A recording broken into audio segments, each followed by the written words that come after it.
இந்த புது அவதாரம் யாரு? கருப்பையா யாரு? அவரு நம்ம லாரி மாமா. ലോറി മാമനോ? അയാളാണോ ഈ ലോറി കണ്ടുപിടിച്ചത്? അയ്യോ അതില്ല, ലാരി മാമാ நம்ம சொந்தக்காரரு. அவர்தான் எங்க லாரியை ஓட்டிக்கிட்டு இருக்காரு. அப்பா என்ன പറഞ്ഞാലും അങ്ങനെയേ ചെയ്യും. ആ മാമനെ ഇങ്ങോട്ട് വരുത്താതിരിക്കാൻ എന്താ മോളെ ഒരു പണി? മാമാ എങ്ക? ഞാനേ ഒരു സാധനം തരാം, വേണ്ടാന്ന് പറയരുത്. സ്നേഹിക്കേണ്ടത് എങ്ങനെയാന്ന് എനിക്ക് അറിഞ്ഞൂടാ. സ്നേഹം തോന്നുമ്പോഴേ എനിക്ക് പനി വരുമാനായി വിറയ്ക്കുന്നത്. എനിക്ക് വലിപ്പച്ചെറുപ്പമില്ല, സ്നേഹം തോന്നിയാ ഒട്ടുമില്ല.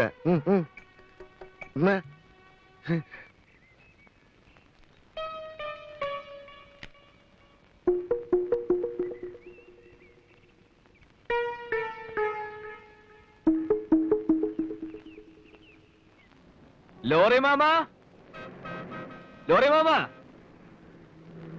ലോറി മാമ, ലോറി മാമ. யாரா அவன் என்ன இவ்வளவு அன்பா கூப்பிடுறது? மாமா, நான் தான் ஹரி. மாப்பிள, நான் இங்க இருக்கேன்டா. மாமா, மாப்பிள, மாமா, மாப்பிள, ஐயோ. ലോറി മാമന് ഫുൾ ടാങ്ക് ആവാൻ ഇനി എത്ര കൂടി വേണം? லாரி பாம்பே போகணும், அதனால இது போதும். കാട്ടാ പോകാൻ. അപ്പൊ പവളം വീട്ടില ഇല്ല? ഇല്ല, പവിഴം അമ്മയോടൊപ്പം തറവാട്ടിൽ ഉത്സവത്തിന് പോയിരിക്കുക. എനിക്കാണെങ്കിൽ ഓവർ ടൈമും ഓഫീസിൽ നിന്ന് തിരിയാൻ സമയമില്ല. അതല്ലേ ഞാൻ പോവാത്തത്. നല്ല നല്ല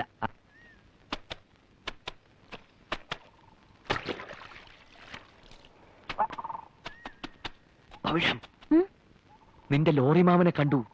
വയറ് നിറച്ച് ചാരായം മേടിച്ചു കൊടുത്ത് ഞാൻ അയാളെ ബോംബെക്ക് അയച്ചു. ലോഡ് ബോംബെക്കായിരുന്നു. ദൈവം നമ്മുടെ കൂടെയാ. എന്റെ ട്രാൻസ്ഫർ ശരിയാവുന്നവരെ നമ്മുടെ സത്യം ആരും അറിയാൻ പോകുന്നില്ല. കുടിച്ച സാരായം വയറ്റിൽ വന്ന ഉടനെ ലോറി മാമ ബമ്പായിക്കൊണ്ടും പോകലേ, നേരെ ഇങ്ങോട്ട് താൻ വന്നു. ഇങ്ങോട്ടോ? ആ, അവരിങ്ങ വന്നാര്.